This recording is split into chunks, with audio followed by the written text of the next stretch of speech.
আচ্ছা, তোমার এখানে অনেকগুলো বাচ্চা দেখতেছি, এত বাচ্চা উৎপাদন হচ্ছে কেমনে? আসলে এখানে আমার নিজের ফার্মেরও কিছু বাচ্চা আছে। ওখানে প্রত্যেক 10 দিন পর পর 100 থেকে 150 পিস করে বাচ্চা দিই ওখানে। এত বাচ্চা ওনারা কি করে আসলে? কোনটাতে প্রফিট বেশি, এই খাসি খাসি বানায় বিক্রি করা নাকি আসলে মা গারল লালন পালন করা? এখান থেকে কি প্রফিট করা সম্ভব? হ্যাঁ, আলহামদুলিল্লাহ অবশ্যই সম্ভব। কারণ দেখছেন যে বাচ্চাগুলো আমি দিচ্ছি, এটা হচ্ছে 580 টাকা লাইভ ওয়েটে। খাওয়াইতে গেলে খাদ্য খরচ কেমন আসতেছে? এখন আমার প্রায় জিরো কস্টই বলতে পারেন। দর্শক আসসালামু আলাইকুম। এই মুহূর্তে অবস্থান করছি চুয়াডাঙ্গা জেলার দামুরহুদা উপজেলার দুলালনগর গ্রামে পিয়াস অ্যাগ্রো ফার্মে। দেখতে পাচ্ছেন আমাদের সঙ্গে তরুণ উদ্যোক্তা পিয়াস দীর্ঘদিন যাবৎ গারল লালন পালন করছেন, আবার এখান থেকে ভালো প্রফিটও করছেন। যারা তরুণ আছে তাদের অনুপ্রেরণা হতে পারে পিয়াসের নাম্বার ঠিকানা আমরা স্ক্রিনে দিয়ে দিব। নাম্বার ঠিকানা নিয়ে পিয়াসের সাথে যোগাযোগ করে গারল ক্রয় করতে পারবেন, গারল সম্পর্কে পরামর্শ নিতে পারবেন। চলুন তাহলে তার আগে এই গারল সম্পর্কে একটু জানার চেষ্টা করি। পিয়াস আসসালামু আলাইকুম। ওয়ালাইকুম আসসালাম। কেমন আছো ভাই? আছি আলহামদুলিল্লাহ, আপনি কেমন আছেন? আছি আলহামদুলিল্লাহ। পিয়াস, বর্তমানে কতগুলা গারল আছে তোমার এখানে? এখানে আছে বর্তমানে 120টা মতো। 120টা? জি। আচ্ছা, তোমার এখানে অনেকগুলো বাচ্চা দেখতেছি, এত বাচ্চা উৎপাদন হচ্ছে কেমনে? আসলে এখানে আমার নিজের ফার্মেরও কিছু বাচ্চা আছে, আর আমার বাইরে থেকে কালেকশন করাও আছে। আচ্ছা, বাচ্চাটা কালেকশন করার কারণ কি? এটা হচ্ছে আমি ফেনীতে এক ভাইকে বাচ্চা দেই প্রত্যেক বছরে, নভেম্বর, ডিসেম্বর, জানুয়ারি, ফেব্রুয়ারি 4 মাস ধরে বাচ্চা দিই। ওখানে প্রত্যেক 10 দিন পর পর 100 থেকে 150 পিস করে বাচ্চা দিই ওখানে।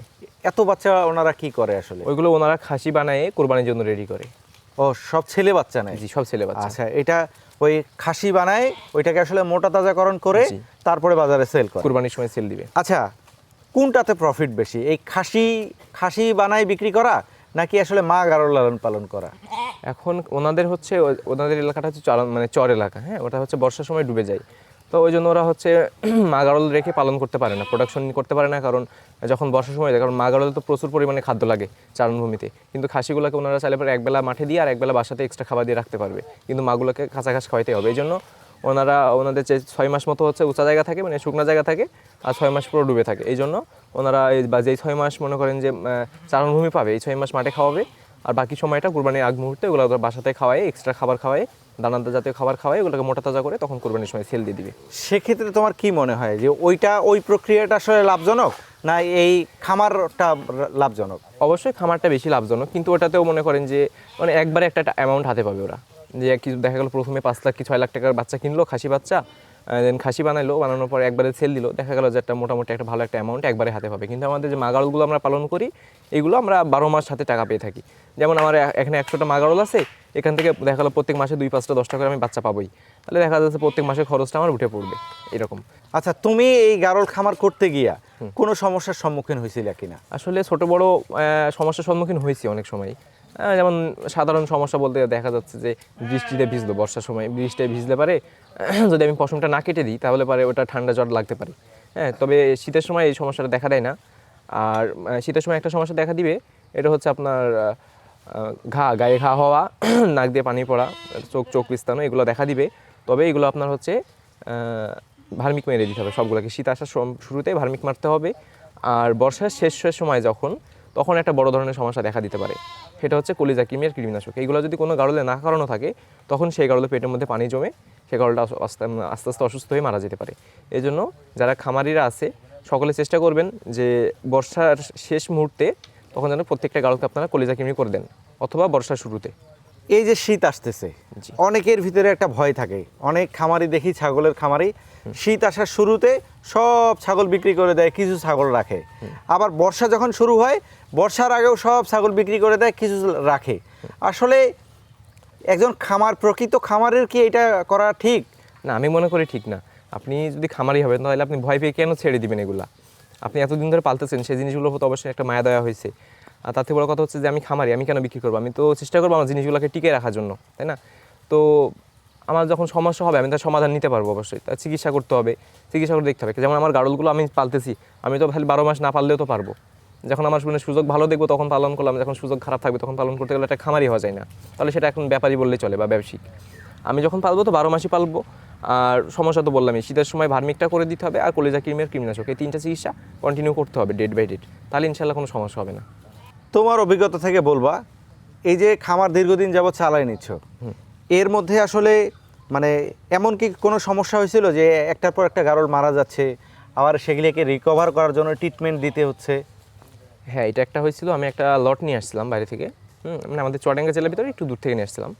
তো ওই লটটা নিয়ে আসার পরে ওনাদের হচ্ছে মানে যিনি খামারি উনি আবার বাইরে থাকতো, তো ওনার বাসার আত্মীয় স্বজন দেখাশোনা করতে এগুলা, তো আমি এগুলো উনি বাইরে থাকা অবস্থায় আমার কাছে বিক্রি করে দেয়। তো আমি নিয়ে আসি ওইগুলা, নিয়ে আসার পরে হচ্ছে ওই গাড়লগুলো চিকিৎসা করা ছিল না।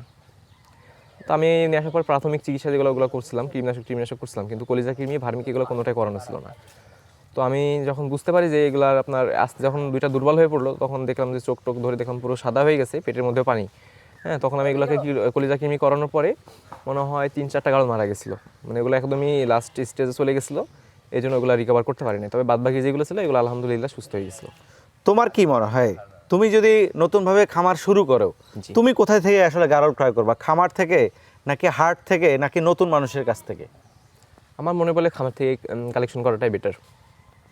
আর অবশ্যই গাড়ল যারা কিনবে, যারা খামার শুরু করবে, অবশ্যই যে কোনো একটা ভালো ফার্ম ভিজিট করে গাড়ল সম্পর্কে আলোচনা করে, গাড়ল সম্পর্কে বুঝে চিন্তা ভাবনা করে তারপরে আপনার এলাকায় এটা আপনি পারবেন কিনা পালন করতে, সময় দিতে পারবেন কিনা, আপনি মাঠে চড়াতে পারবেন কিনা, এগুলো মানে সম্পূর্ণ জানার পরে তারপরে গাড়লের ইয়াতে নামায় বেশি ভালো আমি মনে করি।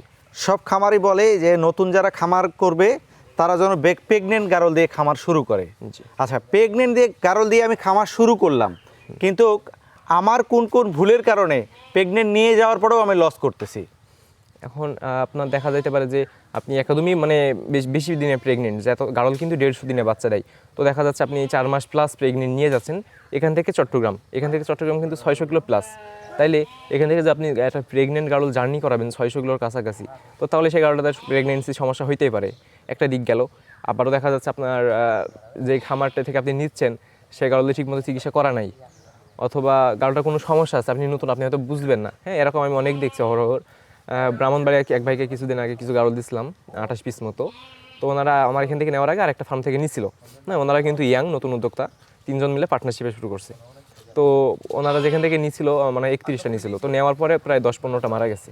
খালি সেই গাড়লগুলো চিকিৎসা করা নাই, তারা মানে হাট থেকে কালেকশন করে দিছে এদিক ওদিক থেকে, কোনো চিকিৎসা করে দেয় নাই। এই জন্য সেখানে গিয়ে আপনার প্রথম মাসের মধ্যে 11টা গাড়ল মারা গেছে। তাহলে একটা নতুন উদ্যোক্তা যখন খামার শুরু করছে, তাহলে যদি প্রথম মাসে একটা এত বড় ধরা খাই, তাহলে তো কখনোই গাড়লের দিকে ঝুঁকবে না সে, তাহলে অবশ্যই গাড়লটাকে অ্যাভয়েড করে দিবে। তারপর আমার সাথে যোগাযোগ হওয়ার পরে আমি তাকে সাজেশন দিলাম যেভাবে সেই গাড়লগুলো বাকিগুলো সেভাবে চিকিৎসা করছে, আলহামদুলিল্লাহ সবগুলো সুস্থ হয়েছে, এবং পরবর্তী মাসে আমার কাছে এসে ফের 28টা নিয়ে গেছে। আচ্ছা, নতুনরা যেহেতু এই দিকে ঝুঁকতেছে, সেক্ষেত্রে আসলে এখন আমি যদি খামার থেকেও গারল ক্রয় করি, এখন নতুন মানুষ খামারেও যে গারল ক্রয় করতেছে, এখন ওই খামারই ওই গারলগুলোর আসলে ট্রিটমেন্ট করছে কিনা তারা বুঝবে কিভাবে? হ্যাঁ, ওটা বোঝার লক্ষণ আছে। আপনি একটা গাড়ল ধরে গাড়লের চোখ দেখলে কিন্তু বোঝা যাবে সেটাতে কোনো সমস্যা আছে কি নাই। গাড়লের চোখটা ধরার পর যেটা সাদা অংশটা থাকে, ওটাতে যদি আপনি রক্তের চিহ্ন দেখতে পান সম্পূর্ণ আকারে, তাহলে এবারে জানবেন যে গাড়লটা সুস্থ সবল আছে। আর যদি দেখেন যে সাদা হয়ে গেছে, যেটা সাদা অংশটাতে কোনো চিহ্ন নাই, পুরো সাদা, একটু কালচের মতো ভাব হয়ে গেছে, তাহলে জানবেন যে ওই গাড়লটার সমস্যা আছে। এটা একটা দিক। আর আমার মনে বলে যে যারা নতুন খামার শুরু করবে, হ্যাঁ, অনেক আছে যে প্রথম প্রেগনেন্ট বলে দেয়, বা যারা ক্রেতা ওরা প্রথম প্রেগনেন্ট কিনতে চায়, হ্যাঁ, যে এখনও দাঁত হয়েছে বা দাঁত বে অল্প দিনে 2 দাঁত হয়েছে, অল্প দিনে দাঁত বে, এগুলো প্রেগনেন্ট গ্যারান্টি সহ দেন। হ্যাঁ, এইগুলা গ্যারান্টি আসলে দেওয়া মুশকিল, অনেকটা হয় অনেকটা থাকে না, মিস হয়ে যায়, কারণ আমাদের এতগুলো গাড়লের মধ্যে কোনটা কখন হিট খাচ্ছে এটা কিন্তু বলা মুশকিল। তাই জন্য আমি মনে করি যেগুলো আপনাদের চোখের সামনে বাঁধবে যে 2.5-3 মাস 3.5 মাস প্রেগনেন্ট আছে, সেটা 4 দাঁত হোক 6 দাঁত হোক, কোনো সমস্যা নেই। 6 দাঁতেও 4 দাঁত 6 দাঁত আপনার গাড়ল ক্রয় করতে পারেন, তবে জেনুইন 4 দাঁত 6 দাঁত হতে হবে। তার প্রেগনেন্ট যেটা ওলান নামছে, সবেমাত্র শুরু হয়েছে, এই কোয়ালিটিগুলো নেবেন, তাহলে জার্নিতেও কোনো সমস্যা হবে না। আচ্ছা, বর্তমান সময়ে তো শীত চলতেছে, এই সময় গারলের প্রাইস কীরকম, ঊর্ধ্বগতি না আসলে নিম্নগতি? আছে মাঝামাঝি, একদম কমও না একদম বেশিও না। আচ্ছা, গারল আসলে খামার করব, অনেকেই তো একটু সুবিধা খোঁজে, যে আমি যেমন ছাগলের ব্যাপারীরা আছে, ছাগলের খামারিরা আছে, যে এই সময় বর্ষা আছে, মানুষ ছাগল রাখতে পারছে না, এই সময় কম দামে ছাগল পাওয়া যাবে। গারলের ক্ষেত্রেও কি এই যে শীত আসতেছে, এখন কি কম দামে গারল পাওয়া যাবে? না, এরকম না, শীতের সময় একটু গাড়লের চাহিদা আরও বেশি হয়, কারণ এই শীতের সময় গাড়লের মাংসটা কিন্তু শীতের সময় একটু বেশি চলে, মানুষ বেশি খায় শীতের সময়। যেহেতু দীর্ঘদিন থেকে গারলের খামার করতেছো, অনেক ধরনের আসলে বাধা বিপত্তি থাকবে, তারপরেও তুমি এগিয়ে যাচ্ছ, তারপরেও আসলে অনেকের আসলে একটা জিনিস জানার ইচ্ছা থাকে, যে এই যে এখন তো প্রায় 100+ আছে, এই গারলটাকে আসলে খাওয়াইতে গেলে খাদ্য খরচ কেমন আসতেছে? এখন আমার প্রায় 0 কস্টই বলতে পারেন, কারণ আমার এখানে 2টা কর্মচারী থাকে, ওদেরকে মাসিক যা বেতন দিই, চিকিৎসাগুলো যা, তেমন কোনো খরচ নাই। যা 2টা কর্মচারী আছে, একজনের বেতন 12,000 আর একজনের 9,000, এই 2টা কর্মচারীর বেতন প্রত্যেক মাসে, আর একবেলা খাওয়া দুপুর টাইমে, আর হচ্ছে গাড়লের যে চিকিৎসাগুলো করি, এগুলো মিলাই সব মিলাই বেশি খরচ নাই। প্রত্যেক মাসে আমার এই 35 থেকে 40 হাজার টাকার মতো খরচ করলেই এনাফ। সেক্ষেত্রে আসলে গারোটা বিক্রি করে এখান থেকে কি প্রফিট করা সম্ভব? হ্যাঁ আলহামদুলিল্লাহ অবশ্যই সম্ভব। কারণ দেখছেন যে বাচ্চাগুলো আমি দিচ্ছি, এটা হচ্ছে 580 টাকা লাইভ ওয়েটে। ও 580 টাকা লাইভ ওয়েট, ওজনে বাচ্চাগুলো নিচ্ছে। যে ক্রেতা ও ঠকবে না, আমিও ঠকবো না, যে তার বাসাটাও এখানে ওজন দিব না, সকালবেলা বাসি পেটে ওজন হবে, তার ওনাদের বাসাতে যাওয়ার পরে, ফেনীতে যাওয়ার পরে ওখানে গিয়ে ওজন দিব। সেক্ষেত্রে কি তোমার পোষাবে? হ্যাঁ আলহামদুলিল্লাহ পোষাচ্ছে কম বেশি। আচ্ছা আচ্ছা, ভিডিওটা বড় করবো না। অনেকে হয়তো বা আবার বাচ্চা ক্রয় করতে চাইবে, অনেকেই হয়েছে মা গারো ক্রয় করতে চাইবে, অনেকের একটু ঠিকানার প্রয়োজন হয়, একটু নামসহ ঠিকানাটা বলবো। আমার নাম হচ্ছে মোহাম্মদ পিয়াস শেখ, আমার বাসা চুয়াডাঙ্গা জেলা দামোহরদা উপজেলা, আমার ফার্ম হচ্ছে দুলালনগর গ্রামে। আচ্ছা পিএস, তোমাকে ধন্যবাদ। দর্শক, পিএস কিন্তু অনেক অনেক জুনিয়র একটা ছেলে, একদম তরুণ মানুষ, এই সেক্টরে এসে একটা ভালো প্রফিট করছে গারল খামার করে।